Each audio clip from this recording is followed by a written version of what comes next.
Hello. What? I want to say BookTube. I can't help it. Yeah, we have a BookTube channel. If you're not subscribed to our BookTube channel, so that's so every time we've had it for like 2.5 years. This is only our second video on the Streamcast horror review, and Becky keeps wanting to say hello, BookTube. I don't know how to open. It's awful. Yeah, this is going to be our first double feature review. Our first movie reviews, actually. Mm-hmm. And we chose a couple that are horror-ish to start. It might sound a little weird, but we didn't want to choose something that was just that everyone had done. We wanted to choose something that was at least horror adjacent, and that's exactly what we chose this week. We got 2 Dario Argento films, and we're going to do them in chronological order of when they were filmed. We have Tenebrae from 1982, mm-hmm. and Trauma from 1993. Extremely... One is very Dario Argento-ish. The other one is very Dario Argento-ish. And we'll tell you which ones when we get to it. Mm-hmm. But also, if you have any ideas as to what would make a good double feature, and that double feature is on streaming somewhere. It doesn't have to be free, but it's a plus. If it's free, we'll probably get to it sooner. Because I don't like to spend $4 to rent a movie, but I will do it if I need to. I think we're both on the same page there. Yeah. So what we're going to do is we're going to talk about both of these movies. We're going to talk about, and then we're going to talk about them separately. Then we're going to talk about how they compare, which one we liked better. We're not going to do a straight up rating. We just don't want to do that. We want to tell you what we liked, what we didn't like. So yeah, and let you make up your mind. We don't want anybody just going and looking at and saying, hey, they gave this movie a 7.5. Let's watch it. No, just pick out what you like. See if there's things in it that you wouldn't like. Because if we give a movie an 8 and it ends up having a rape scene in it that upsets you, we're going to tell you if it's going to have something like that in it. So just listen to the review. We'll see. Because and make up your mind. Yeah, and make up your mind as to whether you want to watch it or not, instead of just looking at a number. So yeah. Okay, so Tenebrae was filmed in 1982. Year I was born. Actually, it was released in 82. I don't know if it was filmed in 81 or 82. Probably 82. It's from 1982. Yep. It's an Italian film. Dario Argento is an Italian director. And Claudio Argento is the producer, and I think there's like 2 or 3 other Argentos on the the staff there. Yeah. This one, interestingly enough, it doesn't star Asia. Is it Asia? Asia Argento. Asia Argento. Like, yeah. She was too young. Everything else, Dario Argento. She was too young. She was about 5 or 6 when this thing was filmed. Directed. So. Yeah. Well, she was born in 75, same year I was born, so she was 6. It does have Anthony Francioso, he's American, correct? Well, he plays an American. And does it well. I thought that's what I said. You said Francioso. I tried to say Francioso. He plays a character named Peter Neal. Mm-hmm. Go ahead and synopsize the movie. So I wrote it out because I'm still a little confused about what it was about. So it's an American author on tour in Rome is stalked by a pair of he was stalked by a pair of giallo gloves, who is murdering anyone who has anything to do with his latest novel, Tenebrae. He's stalked by a murderer / killer wearing the quintessential leather gloves, giallo black gloves. If you don't know what giallo is, if you haven't seen giallo or you're new to the term, it is the Italian version of film noir. But and the Italian version of film noir is much more violent usually. Almost always has a scene that you will never forget. Mm-hmm.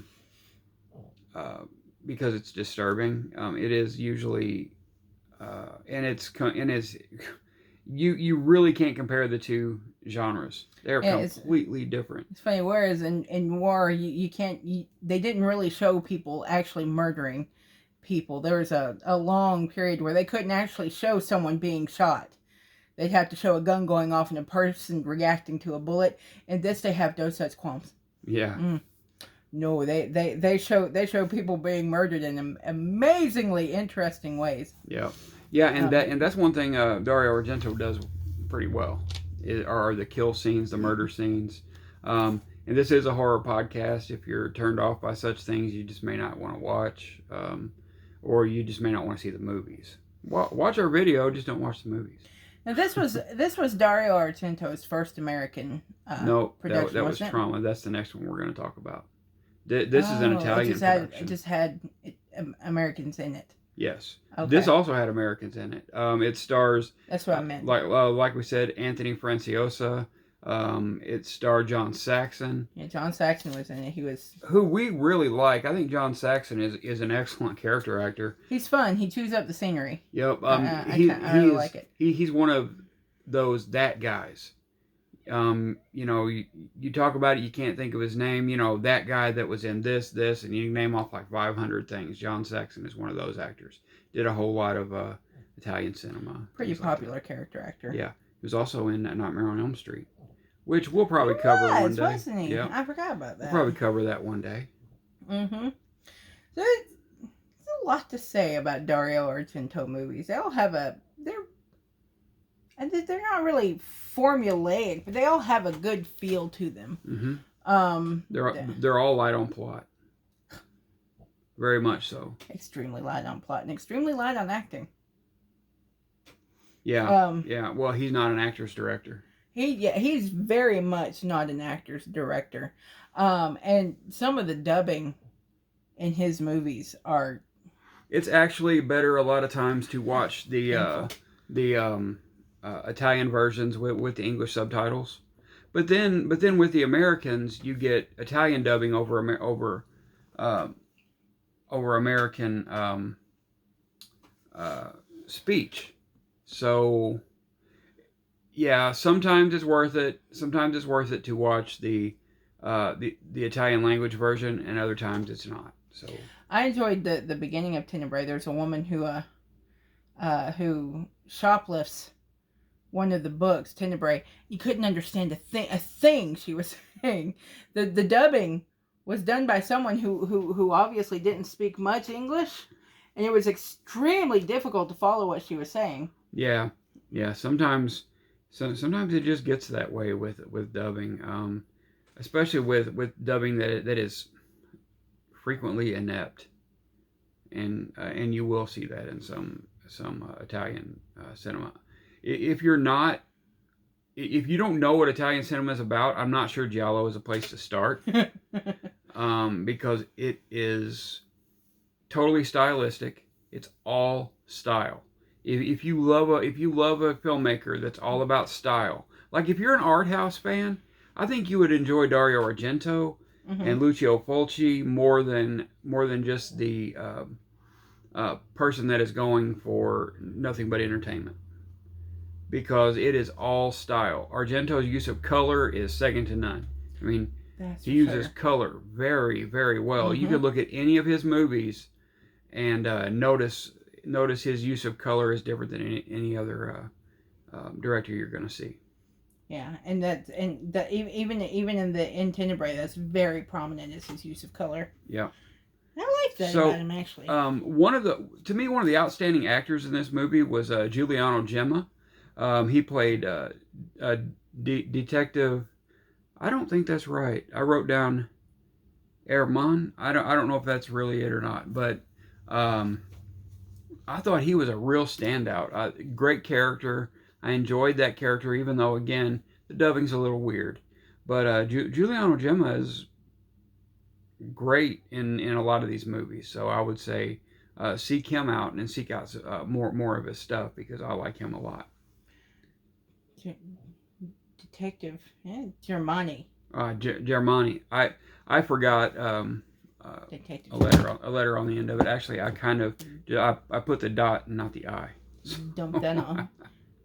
Just sort of a random Period. And of course you get Daria Nicolodi, Mm-hmm. who was married to Dario Argento for a while and had a child with Dario Argento.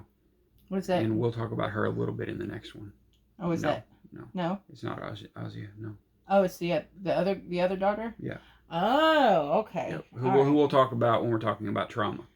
Yeah. Go ahead. Right. We're going over to trauma. No, Or, no, we're not. Well, okay. let's talk about giallo again for a second. Um, giallo almost always has black gloves. In this movie, we found out that the hands were actually Dario Argento. And if I remember correctly, that happens in actually a couple of his movies. He's the gloves. Oh yeah, It's Dario Argento. he did. I mean, I don't think you're going to have a Dario Argento movie that you're going to be able to mistake for anybody else. Well, very few of them. Because Dario Argento has had an ego. Oh, there's something he really, really likes to do, and a lot of times it has to do with the gloves. He loves doing the first person visuals. Yeah. Where it looks like you're looking through the killer's eyes. He loves doing that, and I don't know. It's just something Dario Argento was really, really good at. It made for some really fun murder scenes. It did, and there's one murder scene that is really you won't forget it. Quentin Tarantino says it's his favorite death scene in movies. It's pretty rough. Yeah, it is, but very well done. And another thing we want to bring up is Dario Argento is in a new movie. Yeah, and he's apparently a really good actor. Yeah, I keep hearing that Dario Argento does a great job in this movie. That this is a really good movie. I don't have the name of the movie. I'll have to figure that out, and then talk about it next time we do a Dario Argento movie. Maybe we can watch it before then. Yeah, because it's something I definitely want to see. We should. But yeah, that's Tenebrae. The score on IMDb is a 7.0. I'd say that's very fair. Yeah. It's not the best Argento movie. It definitely isn't the worst Argento movie, but I think it's better than middling Argento. Yeah, no, I totally agree with that. Which is like Sleepless and The Card Player, which I'd say is not a good movie, but Sleepless is right in the middle. Sleepless, out of his 20 films, I would say Sleepless would be number 10 or 11 probably, and I would say that this is definitely a better film than Sleepless. But 7.0, I'd say is very fair. Like I said, we're not going to rate it, but I would say IMDb is pretty close. It's funny. Anthony Franciosa, he's a great actor. He's fantastic in this movie, and I find that funny. Because Dario Argento said he was one of the most difficult actors he's ever had to work with. Yeah. Sometimes the most difficult actors are the better ones. Mm-hmm. So it's a trade-off. I don't know if Argento ever worked with him again or not. I'll have to look that up. But or worked with him before even. I'm not sure. So yeah, we'll have to look that up. Okay, so the second movie we watched was Trauma, also by Dario Argento, and it was published. Released.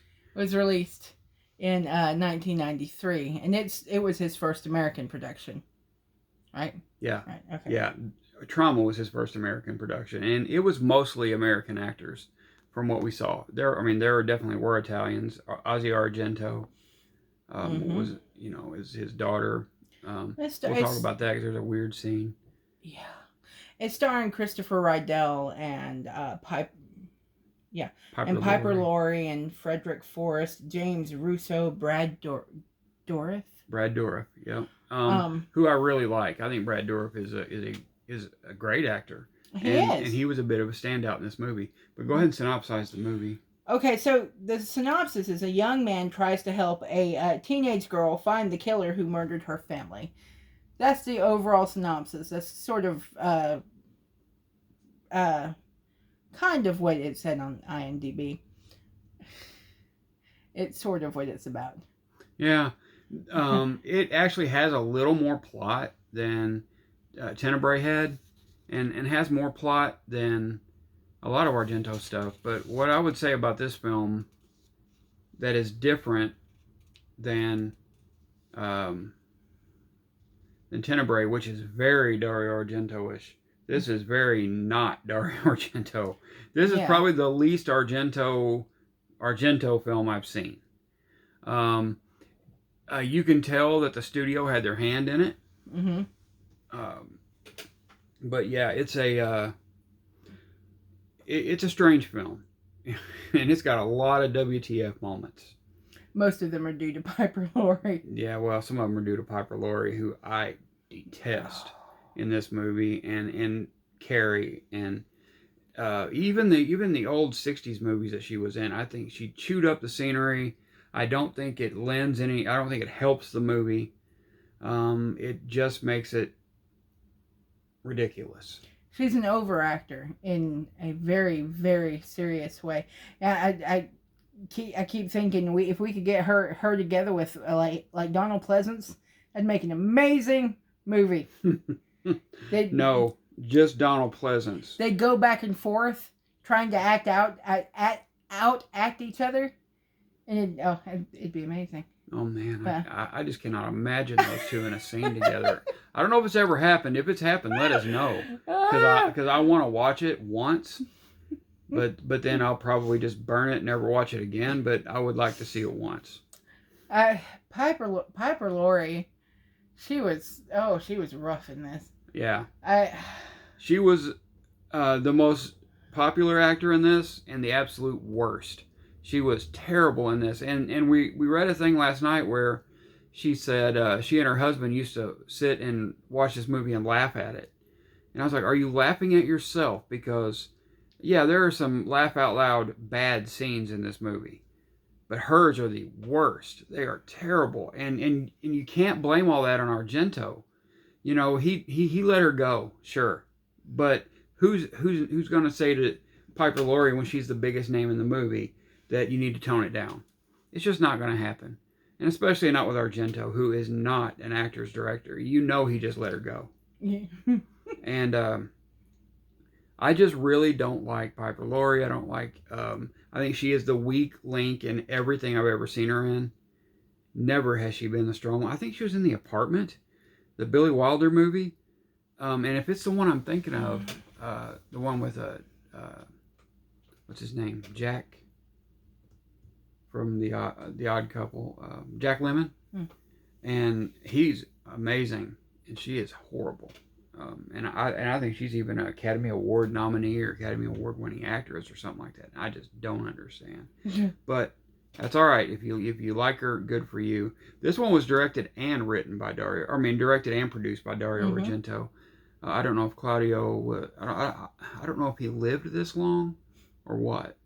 And I'm not sure why he didn't have anything to do with this one. Yeah, this one, like you said, it's more of a straightforward mystery.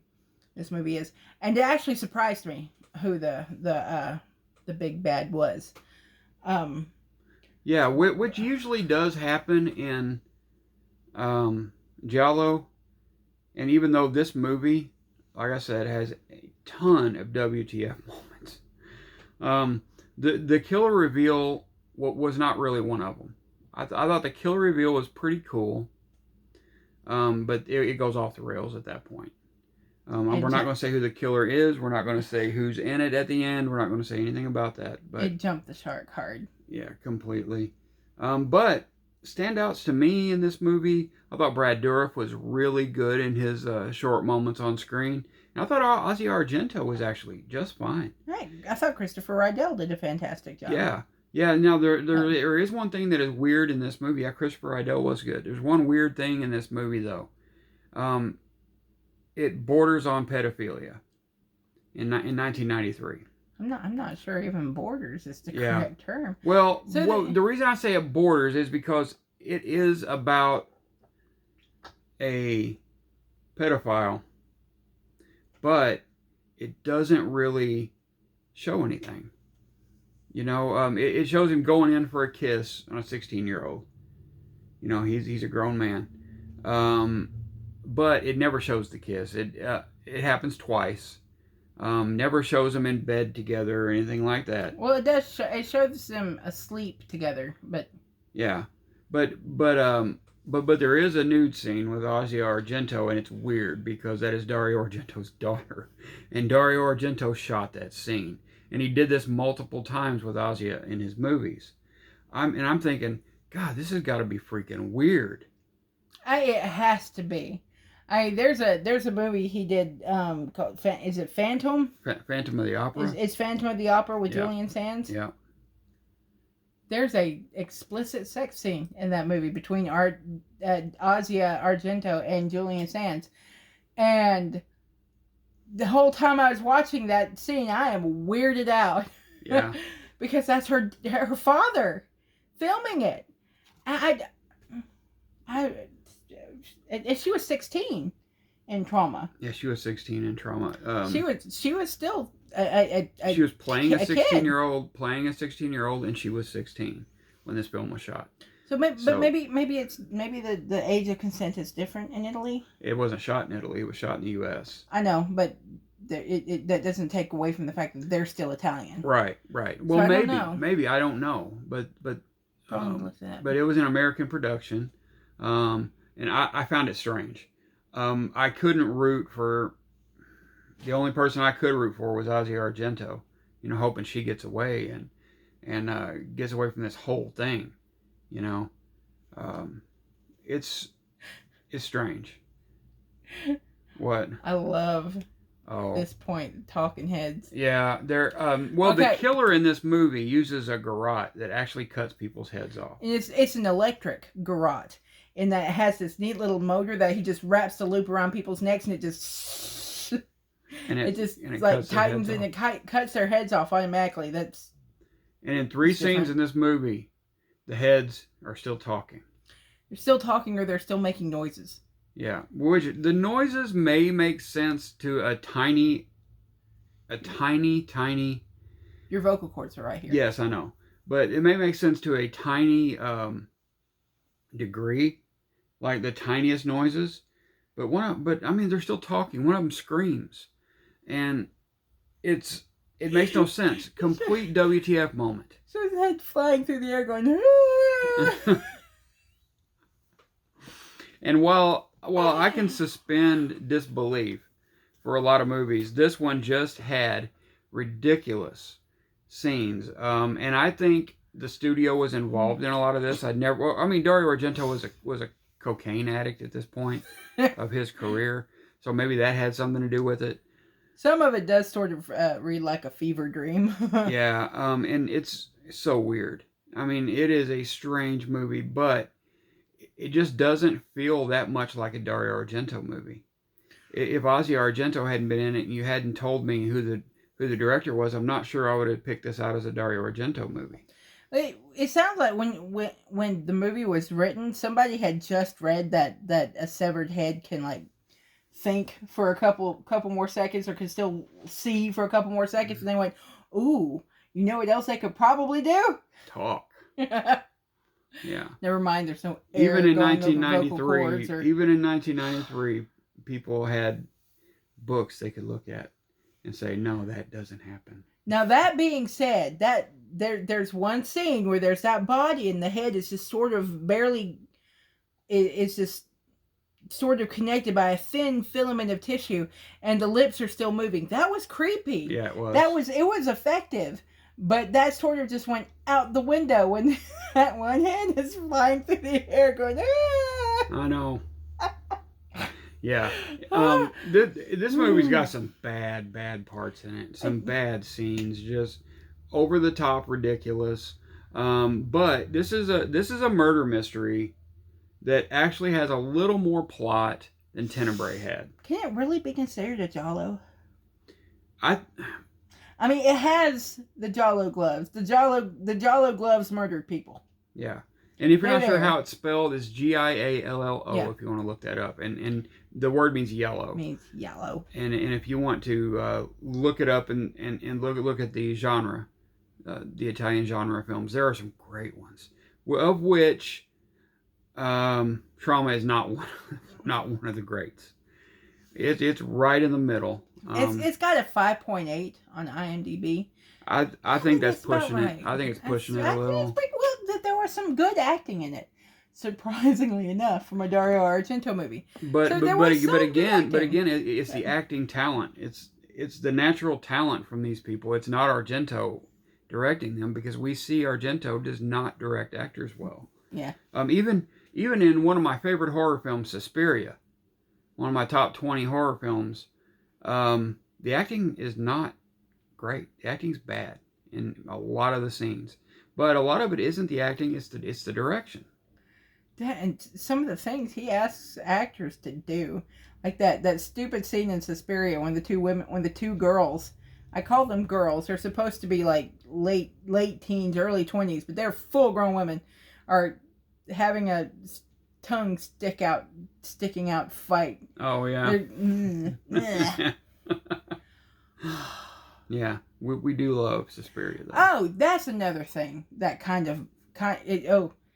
bothers me about both of these movies actually is and I'm not going to go all militant feminism or anything, but the women in these movies, they're either victims or they're absolute teetotal bitches. Yeah. I mean, awful women. Yeah. They're and I don't even mean they're by victims. I don't even mean they're murdered. Every one of them is murdered. I mean they're Although that treated happens like a lot. yeah, they're treated like crap by the people around them. Like even Asia Argento in Trauma, she's being locked up in asylums and chased around by this murderer, and he's kind of, there's some pedophilia going on. Yeah. And misogyny. You're gonna see a lot of misogyny in giallo films. So it's kind of an extreme version of the sort of offhanded misogyny you see in a lot of noir. Like in noir, you have the femme fatale, you have the Snow White Angel. Yeah. The women are either purest to driven snow or they're harlots. In this, they're victims or they're horrible. Yeah. Yeah, that's very true. And you're gonna see that a lot in Italian cinema from this period. But you're gonna see that a lot in American cinema from this period. It's just in cinema, but giallo takes it to an extreme. The other thing that really weirded me out about Tenebrae is that weird cutscene. Oh yeah. They call it a flashback, but I'm not sure what or who it's flashing back to.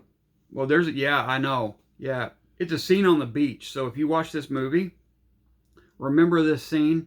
It has nothing to do with the rest of the movie, like zero.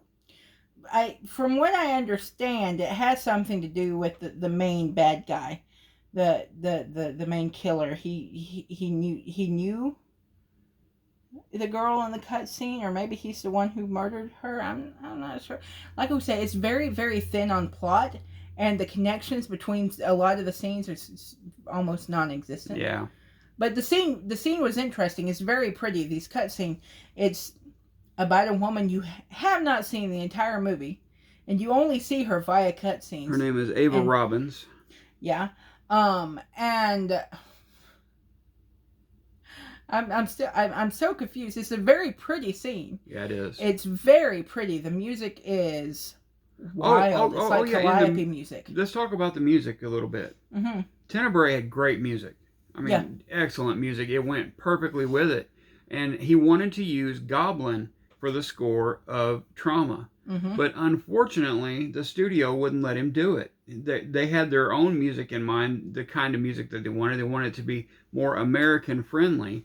When Goblin is one of the main reasons that I like to watch Dario Argento movies. Mm-hmm. And the lack of Goblin hurt the movie so bad because they used dime store 1950s Hollywood music that was awful. The score. Actually, the score is fine, but how it was used was terrible. I thought it was just awful. It didn't. It works. In context of the movie, it didn't make any sense. It works in a 40s and 50s Western, but it does not work in a modern horror murder mystery. modern horror adjacent film. It just does not work. Mm-mm. So I was really disappointed. I'd seen both of these movies before. This is my third time watching Tenebrae, my second time watching Trauma. Which one would you watch again before? Goodness gracious, I guess Tenebrae. I think trauma is fun. I had some fun with Me it. too. It was stranger than snake suspenders. Like I said, it's very strange, and it's kind of extremely extraordinarily light on plot. And some WTF moments. Some real WTF moments in this movie. And it's not just the heads, it's other things but too. Would I sit down and watch that screaming head fly across the screen again? Yeah. Yeah, of course. But it was fun.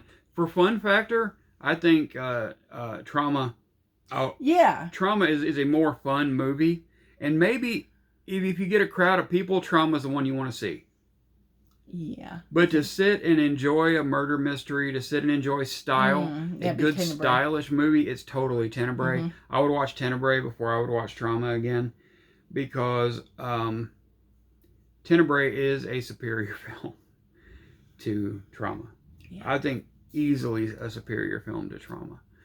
It is. Now, again, really surprising murderer. I was surprised. Like, really surprised. I was surprised in both movies at the murderer, but especially Trauma, really. I mean, but I think Tenebrae is a more effective movie, unless you're wanting to get some weird laughs at what are supposed to be serious moments. Then watch Tenebrae. Tenebrae is not. I don't think it's the best place to start with Argento, though. I think the best place to start with Argento is possibly The Bird of the Crystal Plumage, Deep Red. If we're going for giallo. Yeah, if we're going for giallo. And actually, either one of those movies are a good place to start for a giallo. You know, a good place to start in the genre. If you want to go for horror, go for Suspiria. Yeah, Suspiria is a great place to start with Argento. I remember the first time I watched Suspiria, I was in a room by myself with the lights off, watching a VHS tape back in the 90s. And I got a little creeped out with Suspiria. So if you want to watch his horror, start with Suspiria. If you want to watch his giallo, The Bird of the Crystal Plumage or Deep Red. The Bird of the Crystal Plumage is Dario Argento's first film. And it's very good. It is. It's very good. Yeah, and it's an actually PG-rated movie. But it has some surprising violence in it for a PG-rated movie. Both of these movies are violent to the extreme. There's one kill in Tenebrae that you won't forget. And like we said, there's going to be one movie in every Dario Argento movie you don't forget. Unfortunately, in Trauma, one scene. Sorry, one scene in every Dario Argento movie that you're not going to forget. In Trauma, it's ridiculous. It's the head flying down the elevator shaft, screaming. So, unfortunately, that is not the scene that you want to remember, but it's going to be. You know, if it had just been made a weird sound, that would have been fine. But it's it was the full-throated screaming. Yeah, it's bad. It's a bad scene, and I think IMDb was a little generous with a 5.8. It's close, I would say. I mean, it's got some cool stuff in it, and I would watch it again, but it's not going to be anytime soon. So yeah, that's the end of our first double feature reviews, and I hope you enjoyed it. We're not great at this review thing yet, but I think we'll get better. We'll get there. Yeah, we'll get there. And we hope you enjoy it. Please leave any comments. Let us know what a good double feature would be. I mean, like I said, it doesn't have to be on streaming or free, but if it is, we'll get to it. We'll get to it quicker. Because I don't like paying for movies that when there's so much free stuff out there. But it doesn't have to be old either. It can be new. It can be totally old. It can be classics. It can even be silent films. I'm looking for a movie to pair with the Cabinet of Dr. Caligari. I think there's a remake. I don't know if I want to do the remake versus the original or what. I like the idea of remakes versus the originals. Yeah, I do too. I know I want to do the Poltergeist movies, the original and the remake, just so I can utterly destroy the new one. The remake is so bad. Yeah. So let us know if there's anything you would like to see us review. Let us know. And yeah, we had a good time. Thank you for watching. Thanks. Bye.